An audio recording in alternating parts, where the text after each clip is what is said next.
Okay, we're about to interview Alencia Johnson. She is the National Director of Engagement with Elizabeth Warren. Okay. Hi, Alencia. How are you? We're going to put you right in the middle. Okay. Right here. Oh, right there. That middle. In the middle. Okay. I'm putting the coffee over here out of the camera. There we go. All right. How are you doing today? I'm good. Great. A little tired, but I'm good. Yeah, we're in that last stretch, at least here in Nevada, but we still have a few more states to go before everything's all over. I want you to introduce yourself to the Village Voices audience. I'm so excited to be here. So I am Senator Warren's National Director of Public Engagement. Awesome. And that means that I am able to travel the country and talk to folks in different states about her policies, her plans, what they mean to different constituencies and folks, and just socialize them and make them very real for folks. It's been rewarding because I firmly believe in her, but yeah, that's my job. Okay. Now, how do you think she did last night? Oh my goodness. Well, she had a good last night. night. She was a firecracker. She last night. was. I mean, She if was. any indicator is from Black Twitter, Yeah. she had a really good night. I think what she made clear was that, one, people shouldn't be able to buy themselves into this election. Exactly. And when we say that, I think folks are like, oh, well, no one can technically buy an election. It's like, oh, yes, they can. They can have endless amount of money that they can spend on ads that don't actually tell the truth of who they are. Right. And so that is what you saw Senator Warren doing on stage. In addition to elevating her positions, she said, you might be out here with all these ads, but let me talk about stop and frisk and how that harmed Black and brown New Yorkers. Let me talk about how redlining, your housing policies, introduced gentrification at a whole nother level in New York, right? I lived in New York for a while, and I know you saw firsthand. I saw firsthand, and people are still dealing with it, and not just low-income folks, right? So she was being very honest about, let's talk about your record. Let's talk about your record with women. That's very important. Oh, yes. Because you have to have some people, which I don't know, I don't believe it's the Black Congressional Caucus that is supporting him, is it? They would be silly to. They would be insane. They would be hypocrites. How they supported the 1994 Crime Bill Act, and for them to support Bloomberg would be insane. I don't even see why he was on the stage, to be honest with you.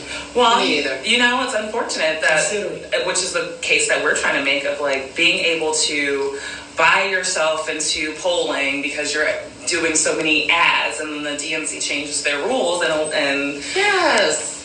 then you have a billionaire on stage who was actually a Republican up until he decided Yes, to he run. was. He supported the Republican Party. Exactly. Well, what I wanted to get into a little bit about Elizabeth Warren herself and her policy stances. First of all, we see the hypocrisy where male politicians are not held accountable for their mistakes in judgment and policies the way the women are. Like Hillary Clinton, she was dragged through the mud for the same type of mistakes that Biden, Senator Sanders, they're not held to account. Now, Elizabeth Warren, she wasn't a part of all of that.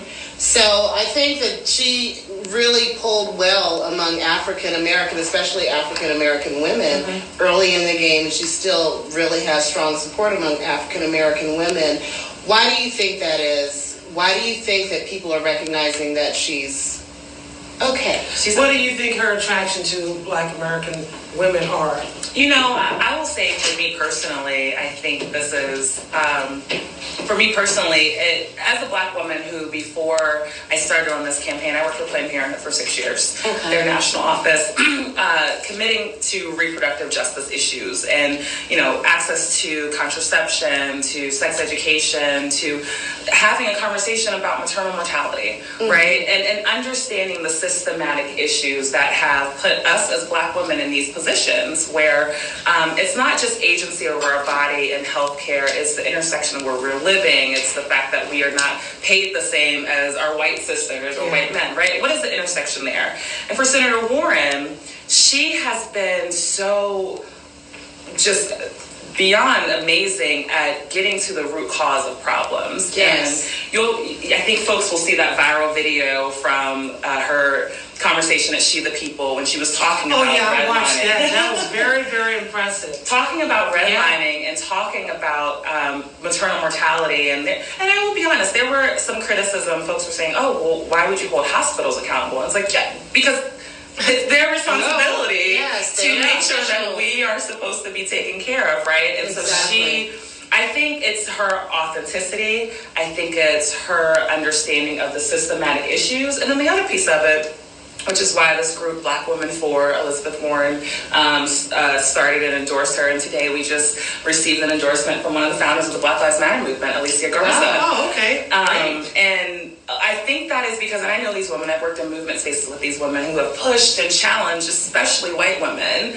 pushed and challenged white women to really see our issues and see us. And when they push Senator Warren, and those of us in the campaign do as well, but especially these organizers, when they push Senator Warren, she doesn't get defensive. She stops, listens, and says, how can I actually update my policy or update my position, or how can I learn more about the framework? And that accountability piece is, I think, why Black women, we see her as authentic and the person who will actually, as president, do something for us. Well, she seemed to be more direct in answering. I like one thing about her that I do like is that when you asked her a question, she gives you a direct answer. She don't fumble and hee-haw and all that stuff about the answer. She tells you it straight, and I like that. And also, I think part of her appeal is that she doesn't want to just put a Band-Aid on. Right. Like you're saying, she wants to get down to the root, to the cause, right in the soil of what's causing the manifestation of the symptoms. Absolutely. You got to get to the root of the problem. Absolutely. And one of the issues that is very, very important, not just to the Black community, but a lot of people, is the housing affordability. I know a lot of people will say everything is a crisis. Right. But where you lay your head, and the fact that homelessness is on the rise, that is a crisis. Working families sleeping in their car on the street. Well, how does she approach that? I agree, and I understand here in Nevada that you all have some of the, the fewest number of homes available to low-income folks, which is so dire. People are moving into Las Vegas. There's over 5,000. They can't build the houses month because of what's Moving into happening in California. Yeah, Exactly. that's one of the. Exactly. How is she going to fix things just a little bit? Yeah, and that's why, she has been a student of redlining and understands what it has done specifically to our communities. Exactly. And how, it's interesting. I feel like as we grow up as Black folks, it's buy a house, that's where your wealth is. But then when we were written out of it, and we lost so much wealth over the years of redlining and then the economic crash and then gentrification. Yeah. So she has a plan where it's in about 10 years to shift the homelessness and to shift the housing crisis and make sure that we're building more housing for low-income families, and we're building more affordable housing. We're also she's also undoing the harm that has been done in redlining communities, ensuring that Black folks and Black families are able to get the loans that they need to buy a house, are not discriminated against. And so she has a comprehensive plan. I would advise your viewers and your listeners to go to our website, A Working Agenda for Black America, and she specifically talks about how this is going to impact Black communities when it comes to low-income housing, but overall, how focusing on housing will help close the racial wealth gap if we do it in a systematic way. The other piece that she talks about too, and I don't think we sometimes talk about it when we're talking about housing, is the fact that when we're talking about climate and environmental racism, what happens in our communities, in our low-income communities, corporations will come and dump oil places or factories right next to our communities. And she is calling that out as a very real issue, and that it is environmental racism that is impacting our communities. It's making our babies sicker, making us live in food deserts. It's putting us in positions where the houses are devalued. And therefore, what are the jobs? What's the education? And it's all compounded. And that's, again, her looking at it at a comprehensive way. But what about the HUD program? I mean, the FHA, the Section 8 program. There's a lot of people have been being driven to being homeless because of the fact that if they have to move, they only get maybe a 90 or 120 days to be able to locate a property. It's Right. because of all the discrimination as far as credit. They are not Well, allowed the Trump administration has reduced what the payment standard is Yeah, to they have the laws. landlords. Yeah. So it's why would they rent to you if you're going to be paying less than market value? Right. Well, and I think, that is a conversation of who has power here. And it seems like his Exactly. And the administration priorities. is more focused on the owners, right? And the landlords, whereas the senator is about putting the power back in the tenants, the power back in the renters. To the and so that working they're- class. The working class. And so what are renters' rights? What are the tenant rights for them to be able to live and dwell in their home and not be caught up in this crazy system that a landlord is trying to get over on them? And so, the other thing that she talks about, and you're specifically talking about HUD, which is Right. a member as part of the president's administration. She wants to actually wipe all of these agencies clean when she comes in day one. And And what does that even she wants to root out all of the folks that have been appointed that are They're not prepared. they're not prepared. Yeah. They have their own agendas. Yeah. If you look at the Secretary of Education, she has all Oh, this money God. and has no interest in students, right? It's like they just wanted a position. Exactly. Or a That's title. all. Exactly. They don't even know anything Where about she- the position. Where she wants to put experts who know stuff about these issues, and not just experts, but the people impacted.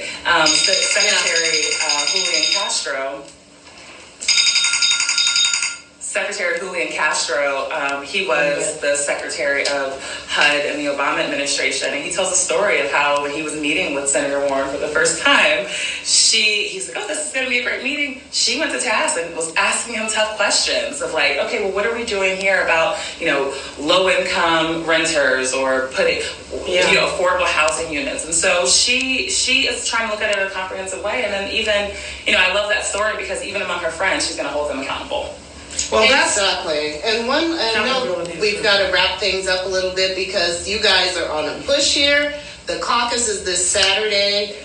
And what would you say to the undecided voters? And what would you say to the progressive voters that are torn between Bernie and Elizabeth right now? I hear a lot of folks that say we just want to go back to normalcy, right? We want a moral leader. And then I really ask folks, Black folks, women, LGBTQ folks, I ask all of us who are on the margins, right? Do we really want to go back or do we want to go forward, right? We still want moral leadership, yes. But we weren't doing that well years ago, right? Even under President Obama, there were still People states. want receipts nowadays. Exactly. Right? They were still taking away our voting rights in states. They were still taking away, our ability to control our own bodies. They were still doing all these things in different states. And so I challenge folks to say, you know what? It's more than just getting, a mean, almost dictator-like person out of the White House because of how they act. It's about the progressive change that our communities deserve. Universal health care through Medicare for all, access to universal child care, $50 billion invested in Universal HBCUs, childcare. a student debt cancellation plan that closes the racial wealth gap by 20 points. We deserve that. I mean, It's about time. yeah. It's about time the poor and the working Yes. class get a break. I believe me. I believe it. I believe that really sincerely. Yeah. But what is the probability of that happening with this? I mean, Yeah. what is the probability of somebody getting elected on that platform? Because Well, I think once we're in the primary, that's what sets her apart uniquely, and that she's talking about these issues in a way that all of us can get on board with. And we can relate. And we can relate to. Yeah, we and can. then there's this trust with her uniquely. They say, oh, but she knows how to get it done. Her plans will say, this is what it's going to take to achieve this. This is how much money it's going to take. This is how long it's going to take. And so it's one thing to have the dreams and the aspirations, but how are we going to get there? And she talks about getting there through congressional action. And so that's why she is supporting that we maintain control of the House and definitely got to get a few more Senate seats. See what the Republicans are doing. But there are also things that a president can do all by herself with executive action. And so Exactly. if you believe in big structural change for the things that we deserve, and you also want someone who can get it done, She established a whole agency, the CFPB, before she was even an elected officer. And you want someone who can get it done. That's who Elizabeth Warren is. And the other piece of this too, I've gone to rallies and town halls all across the country, met a lot of her supporters. And she is people are still deciding between so many candidates. It's not just deciding between her and Bernie. They're deciding between her and all of the others. Well, I think she And I got have never Bloomberg heard off the that. stage last night. I think so we're too. not I don't know what he was there for. One question that I do have to ask you, which is very important to people of color and black people, is about criminal justice reform. Yes. We have been Yes. impacted tremendously, Yes. especially since the passing of the 1994 Crime Bill Act. Okay, there are still people in jail now. The president signed the bill, the First Step Act in 2018. It still has a lot of holes. There's a lot. It didn't solve everything, although he's running around bragging about it. Right. Yes, I do appreciate the fact that he did pass that and get it started.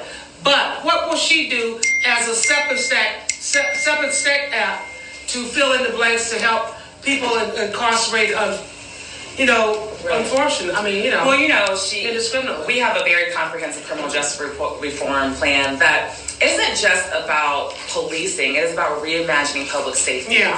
What are the situations that people are put in to resort to violence and then interacting with the police? But what's happening while they're in prison or jail, and then what's happening after and how they're entering back into society. A lot of that is undoing the harm from the 94 crime bill, and there are candidates in the race who either wrote that bill or voted for it. That's true. Exactly. Elizabeth Warren is not either of them. Joe Biden, Sanders, and then we got Bloomberg that enacted it through New York by the way he did. Stop giving the male politicians a pass, but That's then right. you rake the female Elizabeth was politicians not over even the a part coals. of none of that. Exactly. That's one thing that's much in her face. And she's not a polarizing figure. No. We need somebody that is, number one, not too polarizing so they can bring the party together. Right. Then that can win the general election. Absolutely. Because people aren't saying, well, I just can't bring myself to vote for Right. them because she was responsible for the crime bills. Well, and this she and that. wasn't a part of that. Right.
Forward, right? We still want moral leadership, yes, but we weren't doing that well years ago, right? Even under President Obama, there were still People want states. receipts nowadays. Exactly. Right? They were still Receipts. taking away our voting rights in states. They were still taking away, our ability to control our own bodies. They were still doing all these things in different states. And so I challenge folks to say, you know what? It's more than just getting, a mean, almost dictator-like person out of the White House because of how they act. it's about the progressive change that our communities deserve. Universal health care through Medicare for all, access to universal child care, $50 billion invested in HBCUs, a student debt cancellation plan that closes the racial wealth gap by 20 points. We deserve that. I mean, you know, It's about time the poor and the working class get a break. I believe me. I believe it. I believe that really sincerely. Yeah. But what is the probability of that happening with this? I mean, you know, what is the probability of somebody getting elected on that platform? You know, because I think once we're in the primary, you know, that's what sets her apart uniquely, and that she's talking about these issues in a way that all of us can get on board with. And we can relate. And we can relate to. Yeah, we and can. then there's this trust with her uniquely. They say, oh, but she knows how to get it done. Her plans will say, this is what it's going to take to achieve this. This is how much money it's going to take. This is how long it's going to take. And so it's one thing to have the dreams and the aspirations, but how are we going to get there? And she talks about getting there through congressional action. And so that's why she is supporting that we maintain control of the House and definitely got to get a few more Senate see seats. what the Republicans are doing. But there are also things that a president can do all by herself with executive action. And so if you believe in big structural change for the things that we deserve, and you also want someone who can get it done, she established a whole agency, the CFPB, before she was even an elected officer. And you want someone who can get it done, that's who Elizabeth Warren is. And the other piece of this too, I've gone to rallies and town halls all across the country, met a lot of her supporters. And she is people are still deciding between so many candidates. It's not just deciding between her and Bernie. They're deciding between her and all of the others. Well, I think she And I got have never Bloomberg heard on the that. stage last night. I think so too. I don't know what he was there for. One question that I do have to ask you, which is very important to people of color and Black people, is about criminal justice reform. We have been impacted tremendously, especially since the passing of the 1994 Crime Bill Act. Okay, there are still people in jail now. The president signed a bill, the First Step Act in 2018. It still has a lot of holes. There's a lot. It didn't solve everything, although he's running around bragging about it. Right. Yes, I do appreciate the fact that he did pass that and get it started. But what will she do as a separate step app to fill in the blanks to help people incarcerated? Unfortunately, indiscriminately. We have a very comprehensive criminal justice reform plan that isn't just about policing. It is about reimagining public safety. Yeah. What are the situations that people are put in to resort to violence and then interacting with the police? What's happening while they're in prison or jail? And then what's happening after and how they're entering back into society? A lot of that is undoing the harm from the 94 crime bill, and there are candidates in the race who either wrote that bill or voted for it. That's true. Exactly. That's Elizabeth true. Warren is not either of them. Joe Biden, Sanders, and then we got Bloomberg that enacted it through New York by the way he did. Stop giving the male politicians a pass, but That's then right. you rake the female Elizabeth was politicians not over even the a part coals. of none of that. Exactly. That's one thing that's much in her face. And she's not a polarizing figure. We Right. need somebody that is, number one, not too polarizing so they can bring the party together. Right. Then that can win the general election. Absolutely. Because people aren't saying, well, I just can't bring myself to vote for Right. them because she was responsible for the crime bills. Well, and this she and that. wasn't a part of that. Right. That apathy is what caused a lot of voters to stay home or give Trump a try Oh yeah, during the last election, and we cannot afford that if we want to make Trump a one. And one more thing on the criminal justice reform platform, people are giving Donald Trump credit for signing the bill. We didn't get to this conversation of criminal justice reform without all these activists doing work for That's the years, without storytellers like Color of Change and then Ava DuVernay's of the world telling stories. A lot of those activists that have been fighting for this for years, they're supporting Elizabeth Warren. Alicia Garza, right? You have Angela Peoples, who is part of Black Women For. You have a lot of these folks who are not only supporting Senator Elizabeth Warren, who have worked with our policy team on the criminal justice reform plans that we have. And actually all of our plans, we go get not just experts, but people who have also been impacted by the system that we're trying to change. And so I think that is Their something that I input really is valuable. Absolutely. All right, well, thank you so much for joining us here on the Village Voices show. Thank you. And good luck to your candidate. Thank Elizabeth you. Warren. Thank you for having me. Thank you very I'd much. love to come back next time I'm in Nevada. We will certainly appreciate you coming to the Village Voices. Yes. This has been Alencia Johnson. I'm Shannon Turtrell, and Miriam Gibson. And this with is the Village Miriam Voices. Gibson. Thank you for joining us. Bye.